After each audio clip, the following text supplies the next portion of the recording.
Laurie Johnson, CEO and founder of Circular Colorado. We're a nonprofit here in Colorado advancing circular economy solutions.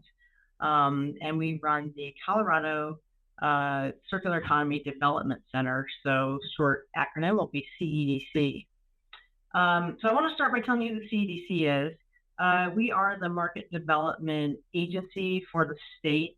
Again, though we are just a program of the state, we do not reside inside the state. Our purpose is to grow existing markets, create new markets, provide the necessary infrastructure, systems, logistics, and marketing to create sustainable circular economies for recycled commodities. We do all components of market development, which is what I'm going to walk you through. The CEDC, in terms of a model for a circular center to drive market development, which includes for us also transportation, recycling infrastructure, and everything that builds a circular economy.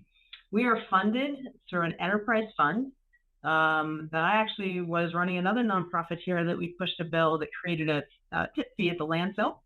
It escalated at 50 cents a year for 4 years to reach $2 a ton.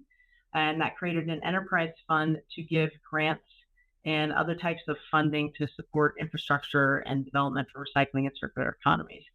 We have a 5-year contract. We just finished up our first year end of June, started year 2, July 1. We're super excited. So we had the role of creating the center, which we have done, and administering that throughout the 5 years. I want to show the team just so that you could kind of see what it takes to do what we're going to show you that we do.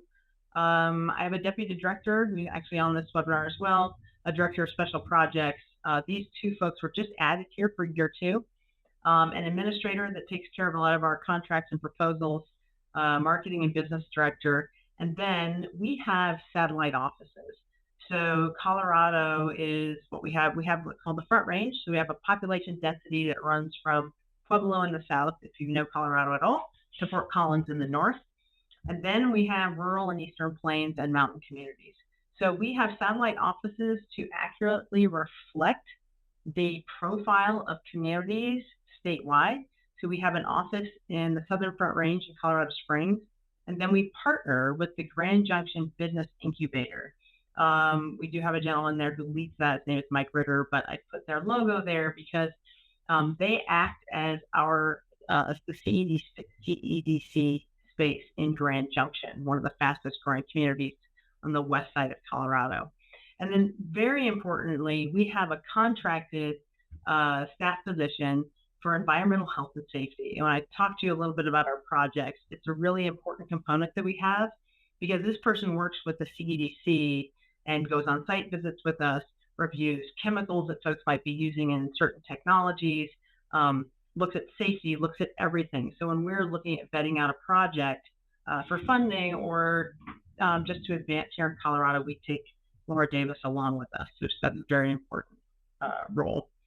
What we do, this pretty much sums it up. I like to say we do it soup to nuts as far as creating circular economies, very hands-on, very on the street, so to speak.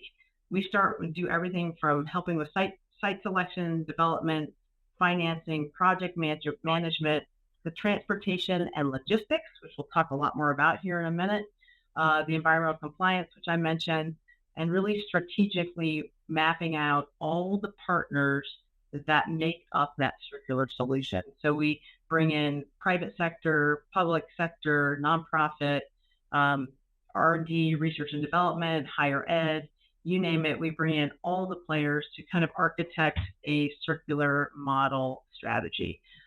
We do a lot of economic development.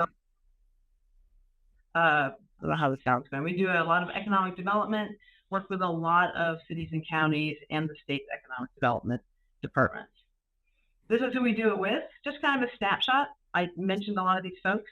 What I'd like to do is kind of take you through these categories and show you to the right. So manufacturers and brands, for example, we work with them on product design, life cycle analysis, environmental product declarations. The recyclers, we work with them on collecting, hauling, processing.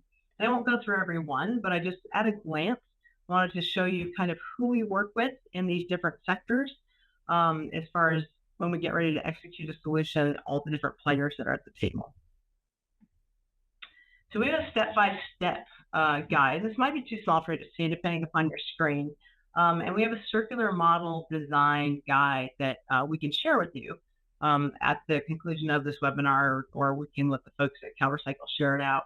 But we have a step-by-step. When we take a project like Pretread, who you're going to hear from, who's one of our #1 projects that we're super excited about, we first start with an assessment.